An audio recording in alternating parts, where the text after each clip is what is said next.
Dan Lobeck. And Dan, I want to ask you, how would you compare Manatee County and how they've handled growth, which has kind of exploded in Manatee County and in the east part of the county? How would you compare Sarasota County with Manatee County? Traditionally, Manatee has been less restrictive, to a large degree less restrictive. They haven't had an urban boundary like Sarasota County used to have. Before Sarasota 2050, that scheme opened up the eastern county to intense urban development. And so they have nothing even resembling that. Many of the roads are becoming intolerably congested.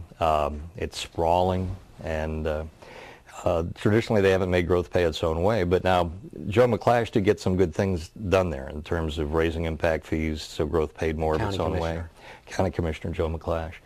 But then with the most recent election, what I would call the good guys got booted out, and the new commissioners are tumbling over themselves to pander to the development industry. Right. The two sort of slow growth commissioners in Manatee County both were voted out by pro-development commissioners. Jane Von Hamann and Amy Stein. That's right. Yeah.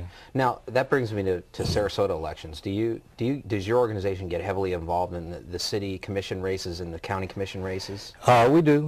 We have email chains and mailings that we do, and we have a website, but I don't want to refer you to it because we need to update it. But we're going to use that more to try to get out the word on who we favor. Do you actually interview candidates and stuff, or do you just take a look at them? We do. I spoke personally, either by phone or in person, to all of the candidates for City Commission, Sarasota City Commission this last time, and endorsed Rick Farmer and Robbie Harrington. Felt they were heads and above all of the other candidates. They didn't win, though. They didn't win, and they didn't get the big money. And unfortunately, it's the big money that has so much of an impact on who gets elected. Why do I know that? Yeah.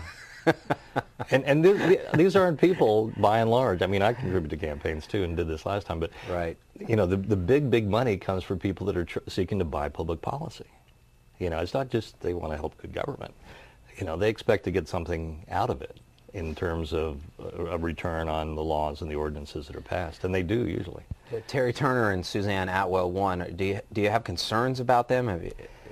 What are your feelings there? I do. I mean, Terry was my third choice, but he doesn't agree with me that we need to have concurrency to preserve the roads from getting intolerably congested in a way that creates air pollution, delays ambulances. You know, I could go on and on in terms of the negative consequences of really bad traffic congestion.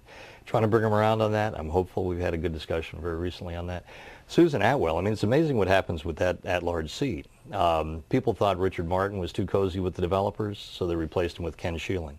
People thought Ken Sheelan was too cozy with developers, they replaced him with Susan Atwell. Right. Susan Atwell is so deep in the pockets of the development industry that I don't think you'd say much for her vision when you're down that deep. So, you know, I hope I'm surprised, but based on the positions she's taken publicly and privately, you know, she's not going to be an independent voice. So you're concerned about the direction that the city government may go in the next few years? It's going to all depend on Terry Turner. Yeah. What's that? Especially with the economy. Don't you think with the slow economy, people are inclined to be more pro-development? Yeah, isn't that crazy when you think about it? Because the reason our economy has taken a downturn, and all over the country, and then it's spun off in the rest of the world, was basically an overdevelopment of vacant housing, vacant storefronts, vacant office space. And until the economy absorbs that oversupply, we're not going to have a turnaround. Right. So what do the policymakers that favor the growth interests do? Create more of a supply by weakening the controls on growth. And it really won't, because the developers aren't going to take advantage of those weaker controls until there is another boom, and then Katie bar the door. The Herald Tribune, they have an endorsement process, and I think they're influential in certain parts of the counties with their endorsements, and more influential in certain areas than others. But I think they are somewhat influential in the city.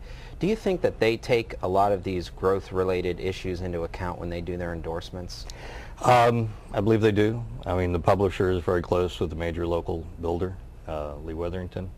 And, you know, they're the only paper in town, so they figure maybe the more growth, the more circulation, the more advertising. Michael Saunders spends, you know, incredible amounts of money on the newspaper. So they've got to be influenced by that in a way that would tilt them towards the growth interests. But on the other hand, they want to appeal to their readers, And so it's a balancing act, I think they do. And the other factor they plug in is who they think they're going to win, because it's always good to go with the winner when you do the newspaper. Yeah, yeah, that's interesting. So you think that because a lot of the developers spend a lot of money advertising in the newspaper, that they have some influence over the endorsement process, possibly?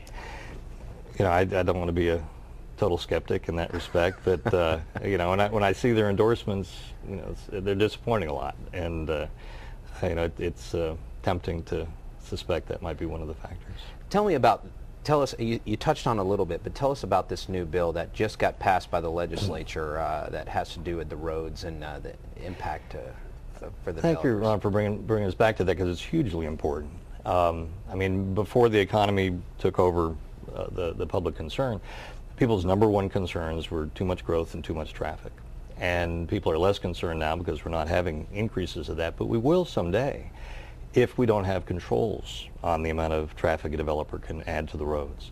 So what this bill does is effectively eliminate state regulation of that factor and leave it totally to the city commissions and the county commissions to determine whether a development will be judged based on the amount of traffic that adds to the roads or not.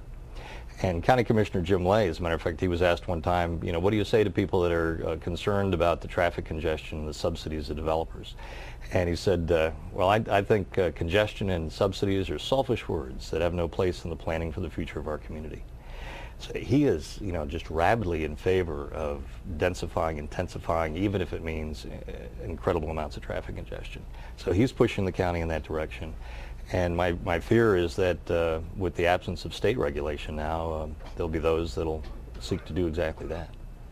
All right, we'll come back with our final segment. We're going to talk a little bit more about this very subject with Dan Lobeck.